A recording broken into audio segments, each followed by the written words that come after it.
Now electricity का next topic है conductor and insulator. Metals, जैसा कि अपने को पता है कि मेटल्स में यदि हम करंट फ्लो करते हैं तो वो इजीली फ्लो हो जाता है, बट यदि वुड या हम कॉटन ले लें तो हम देखते हैं कि उसमें करंट फ्लो, या प्लास्टिक ले लें तो हम देखते हैं कि उसमें अंदर यदि करंट फ्लो करते हैं तो वो करंट फ्लो नहीं होता है। इसीलिए जब भी इलेक्ट्रिक वर्क करना होता है तो हम प्लास्टिक की या रबर की शूज़ को पहनकर उसका यूज़ करते हैं, क्योंकि उसमें से करंट फ्लो नहीं होती। तो जिसमें से करंट फ्लो हो जाती है ईजिली वो होते हैं कंडक्टर, जिसमें से करंट फ्लो नहीं हो पाती उसको हम कहते हैं insulator. So conductor, those substances through which electric charges can flow easily is called the conductor, and those substances through which electric charges cannot flow easily, this is called the insulators. तो conductor and insulators, तो यहाँ पर conductor में और insulator में क्या difference होता है, क्यों करंट फ्लो नहीं होती? तो कंडक्टर्स जो होते हैं उसके अंदर फ्री इलेक्ट्रॉन्स बहुत होते हैं, तो ये फ्री इलेक्ट्रॉन्स जितने ज़्यादा होंगे वो इजीली एक जगह से दूसरी जगह मूव कर सकते हैं। बट यहाँ पर ये इंसुलेटर्स में जो इसका स्ट्रक्चर रहता है एटम का, वो ऐसा होता है कि बाउंडेड होते हैं इलेक्ट्रॉन्स, फ्री इलेक्ट्रॉन्स उसके अंदर नहीं होते। तो जब तक इलेक्ट्रॉन्स नहीं होंगे तो इलेक्ट्रॉन्स मूव नहीं होंगे, फ्लो नहीं होंगे, तो वहाँ पर करंट फ्लो नहीं हो पाएगी। इसके बाद है electricity can be classified into 2 parts. हम इलेक्ट्रिसिटी को 2 पार्ट में डिवाइड करते हैं। First static electricity and second है current electricity. Static electricity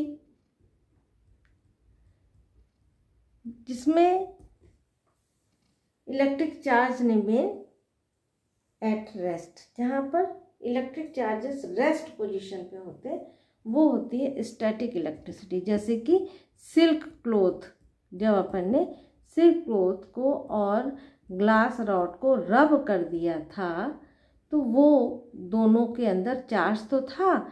silk cloth जो था वो नेगेटिव चार्ज बन गया था, ग्लास रॉड पॉजिटिव चार्ज बन गया था, बट ये चार्ज जो है वो उसके अंदर ही थे, वो मूव नहीं हो रहे थे।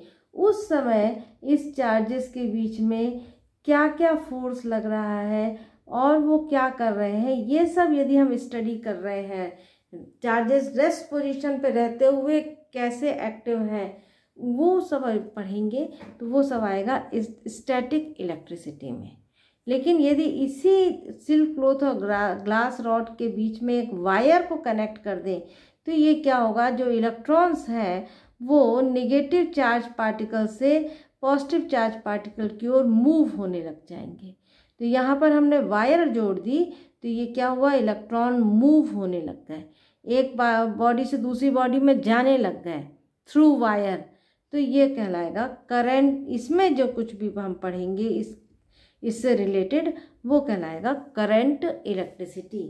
तो स्टैटिक इलेक्ट्रिसिटी में the electric charge remain at rest, and current electricity में the electric charge are in motion and produce an electric current. तो अब हमको देखना है अब हमको आगे पढ़ना है करंट इलेक्ट्रिसिटी। स्टैटिक इलेक्ट्रिसिटी आप लोग क्लास 12th में पढ़ेंगे, अभी हमको पढ़ना है करंट इलेक्ट्रिसिटी। तो current electricity means electric current क्या चीज़ है। तो नेक्स्ट टॉपिक अपना है इलेक्ट्रिक करंट। इलेक्ट्रिक करंट, जैसे आपने देखा होगा किसी भी रिवर या कैनाल से हम ये वाटर को, यदि इस कैनाल के एक साइड से water mass of water, flow of water, यदि हम यहाँ पे वाटर को छोड़ दें तो क्या होगा, ये कैनाल के दूसरे पार्ट से बाहर निकल जाएगा। तो यहाँ पर वाटर का फ्लो हो रहा है, जैसे रिवर के अंदर वाटर का फ्लो होता है वैसे ही तो उसको हम कहते हैं वाटर करंट। जो वाटर फ्लो होता है उसको कहते हैं वाटर करंट। तो जिस प्रकार से वाटर फ्लो हो रहा है कैनाल के अंदर, रिवर के अंदर, जिसको हम वाटर करंट बोल रहे हैं, similarly the flow of charge in a conductor is known as electric current. वैसे ही यदि किसी वायर में हम 2 चार्ज पार्टिकल्स को आपस में जोड़ दें एक वायर के थ्रू, तो यहाँ से इलेक्ट्रॉन्स निगेटिव चार्ज पार्टिकल से पॉजिटिव चार्ज पार्टिकल में मूव होने लग जाएंगे। ये यहाँ पर इलेक्ट्रॉन्स का मूव होना, यहाँ से दूसरे ऑब्जेक्ट, एक ऑब्जेक्ट से दूसरे ऑब्जेक्ट में जाना, जैसे कि वाटर फ्लो हो रहा था वैसे यहाँ चार्ज फ्लो हो रहा है, और इसी को अपन कहते हैं इलेक्ट्रिक करंट। अब यहाँ पर इलेक्ट्रिक करंट को यदि फ्लो करना है, क्योंकि जैसे हमने सिल्क क्लॉथ और ग्लास रॉड ले लिया, उसको यदि हमने किसी वायर से कनेक्ट किया तो इसको तो एक नैनो सेकेंड, बहुत थोड़े से टाइम पे ही ये इलेक्ट्रॉन इसके अंदर चला जाएगा और ये दोनों न्यूट्रल हो जाएंगे। यदि हमको कॉन्टिन्यूसली करंट फ्लो करवाना है, कॉन्टिन्यूसली इलेक्ट्रॉन्स को फ्लो कराना है, तो हमें कुछ ऐसा अरेंजमेंट करना पड़ेगा कि ये पार्टिकल जो है, ये बॉडी जो है, वो हमेशा नेगेटिव चार्ज बनी रहे, इसके पास एक्सेस इलेक्ट्रॉन्स बहुत सारे आते रहें और ये यहाँ से इसके पास जाता रहे, और इलेक्ट्रॉन्स यहाँ ख़त्म नहीं होने चाहिए, और ये इलेक्ट्रॉन्स यहाँ पर इकट्ठे हो जाएंगे, ये कहीं फिर से अगेन दूसरे के पास जाएंगे। इस तरह से यहाँ पर करंट फ्लो तभी हो सकती है जब हमको कॉन्टीन्यूस एक्सेस इलेक्ट्रॉन्स मिलते रहें। और वो काम कैसे होता है? वो काम होता है इलेक्ट्रिक सेल से। जो सेल बनते हैं उस सेल या बैटरी से हमको कॉन्टीन्यूस इलेक्ट्रॉन्स मिलते रहते हैं और करंट जो है वो कॉन्टीन्यूस फ्लो होती रहती है। तो यहाँ पर एक चीज़ समझ में आ गया कि इलेक्ट्रिक करंट के अंदर हमको चार्जेस का फ्लो होना, फ्लो ऑफ चार्ज में कौन फ्लो होता है? इलेक्ट्रॉन्स। एक्चुअली इलेक्ट्रॉन्स फ्लो होते हैं, लेकिन जब हम डिफाइन करते हैं तो वहाँ पर हम चार्ज की बात करते हैं।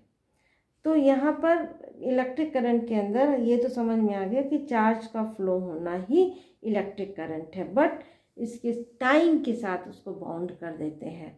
तो definition of electric current: an electric current is defined as the amount of charge flowing through any cross section of a conductor in unit time। एक यूनिट टाइम मतलब 1 सेकेंड, 1 सेकेंड में कितना चार्ज फ्लो हो रहा है, this is called the electric current. Electric current की actual, पहले हम बताए थे कॉन्सेप्ट ऑफ इलेक्ट्रिक करंट की, इलेक्ट्रिक करंट है क्या। अब अभी अपन बात कर रहे हैं डेफिनेशन की। तो डेफिनेशन में इलेक्ट्रिक करंट क्या है? An electric current is defined as the amount of charge flowing through any cross section of a conductor in unit time. Unit time में कितना चार्ज फ्लो हो रहा है, कितना चार्ज एक जगह से दूसरे कंडक्टर में जा रहा है, ये कहलाता है, टाइम के साथ बाउंड कर दिया तो कहता है इलेक्ट्रिक करंट। तो इलेक्ट्रिक करंट का सिंबल है आई। तो करंट, इलेक्ट्रिक करंट या सिंपल करंट बोलेंगे तो उसका मतलब ही है कि इलेक्ट्रिक करंट की बात हो रही है। तो electric current I is equal to charge जो फ्लो हो रहा है, चार्ज अपॉन टाइम। यदि हम चार्ज को Q से शो करें और टाइम को T से, तो I is equal to Q by T। तो डेफिनेशन से ये फार्मूला हमको मिल गया कि करंट इज इक्वल टू होता है चार्ज अपॉन टाइम। अब अपन पढ़ चुके हैं Q is equal to plus minus N into E। So I is equal to, यहाँ पर हम Q की जगह लिख सकते हैं NE बाई T। तो करंट के दो फार्मूले हमारे पास आ गए। First I is equal to Q by T and second formula आ गया I is equal to NE by T। ये हमारे न्यूमेरिकल में काम आता है। चार्ज को हम किससे मेज़र करते हैं? कूलाम से। टाइम को किससे मेज़र करते हैं? सेकेंड से। तो इन दोनों का यूनिट रख के हम करंट की यूनिट निकाल सकते हैं। सो यूनिट ऑफ करंट, ये क्या था? फार्मूला। उसके पहले अपन ने क्या पढ़ा था? डेफिनीशन। अब पढ़ेंगे यूनिट ऑफ इलेक्ट्रिक करंट। कौन सी यूनिट पढ़ेंगे? SI unit. SI unit of electric current. तो आई करंट की डेफिनीशन निकालने के लिए यहाँ पर हमको पता है कि I is equal to Q by T। Q की यूनिट, तो unit of Q divided by unit of T is equal to unit of I. I means current. तो यूनिट ऑफ Q क्या होता है? 1 कूलाम. टाइम की unit क्या होती है? 1 सेकेंड. तो 1 कूलाम पर second, this is the unit of I. और इसका एक नाम दे दिया है, 1 कूलाम पर सेकेंड का एक नाम दे दिया है, वो है एम्पियर. ये एम्पियर साइंटिस्ट का नाम था. तो 1 ampere, this is the unit of current. इसकी अदर्स, तो ऐसा unit of current is 1 ampere. And 1 ampere का सिंबल है ए, कैपिटल ए यदि लिखा है तो मतलब ampere. 1 ampere is equal to 1 coulomb upon 1 second. ये रिलेशन है. तो यहाँ से हम 1 एम्पियर की डेफिनेशन इसी से निकाल सकते हैं कि 1 सेकेंड में यदि 1 कूलाम फ्लो हो रहा है चार्ज, तो उसका करंट क्या होगा? 1 ampere. So definition of 1 ampere, electric current through a conductor is said to be 1 ampere if 1 coulomb charge flows through any cross section of the conductor in 1 second. एक किसी भी क्रॉस सेक्शन एरिया से 1 second में यदि 1 coulomb charge flow हो रहा है तो उस समय उसका करंट 1 एम्पियर होगा. इसकी अदर यूनिट्स भी हम निकाल सकते हैं करंट की. तो करंट की अदर यूनिट्स हैं जो कि हमको न्यूमेरिकल में यूज़ होती हैं. Milli ampere, milli ampere, milli ampere. Milli ampere का सिंबल है m इंटू ए. मिली का मतलब होता है 10 to the power -3 ampere. So relation है 1 milli ampere is equal to 10 to the power -3 ampere. यदि कम करंट फ्लो हो रही है तो हम वहाँ पे मिली एम्पियर बोल सकते हैं. एक और यूनिट होती है, वो है माइक्रो एम्पियर. माइक्रो एम्पियर ये भी करंट की ही यूनिट है. इसका सिंबल है mu A, micro ampere. And 1 micro ampere is equal to 10 to the power -6 ampere. तो यहाँ पर स्मॉल यूनिट ऑफ करंट है ये milli ampere and micro ampere. 1 milli ampere is equal to 10 to the power -3 ampere and 1 micro ampere is equal to 10 to the power -6 ampere. Electric current, यहाँ पर भले ही हम यहाँ करंट के direction की बात करते हैं, बार बार दिखा रहे हैं कि करंट यहाँ से यहाँ जा रही है या यहाँ से यहाँ जा रही है, बट इलेक्ट्रिक करंट जो होता है वो एक स्केलर क्वांटिटी है. इसमें यदि हमको करंट को मेज़र करना है ऐड, तो हम सिंपली अलजेब्रिक मेथड से उसको ऐड कर सकते हैं, सब्सट्रैक्ट कर सकते हैं. So electric current is a scalar quantity. यहाँ पर इसको हम मेज़र कैसे करते हैं, इसको किस डिवाइस से मेज़र करते हैं. जिसको डिवाइस को मेज़र करने का जो डिवाइस मेज़र किया जाता है वो कहलाता है एमीटर. तो जिस डिवाइस से हम उसको करंट मेज़र करते हैं करंट को, वो होता है एमीटर. और एमीटर का सिंबल है ए. यदि ए लिख के उसको एक सर्किल में डाल दिया जाए और यहाँ पे प्लस और माइनस लगा दिया जाए, इसका मतलब है कि ये एक डिवाइस है, एक इंस्ट्रूमेंट है, और वो है एमीटर. एमीटर से करंट मेज़र की जाती है. एमीटर जो होता है ये किसी भी सर्किट में लगाना होता है तो उसको हम सीरीज़ में एक साथ, आगे अपन पढ़ेंगे सीरीज़ क्या होता है, सीरीज़ के साथ में जोड़ते हैं. कनेक्शन में 2 तरह के कनेक्शन होते हैं, पैरेलल कनेक्शन और सीरीज़ कनेक्शन. तो एमीटर को हमेशा सीरीज़ में जोड़ा जाता है. इस एमीटर का सीरीज़ में जोड़ते हैं इसलिए इसका खुद का रेसिस्टेंस बहुत कम होता है. So ammeter is a low resistance device. इसका रेसिस्टेंस बहुत ही कम होता है खुद का, है ना. और एमीटर को सीरीज़ में ऐड किया जाता है.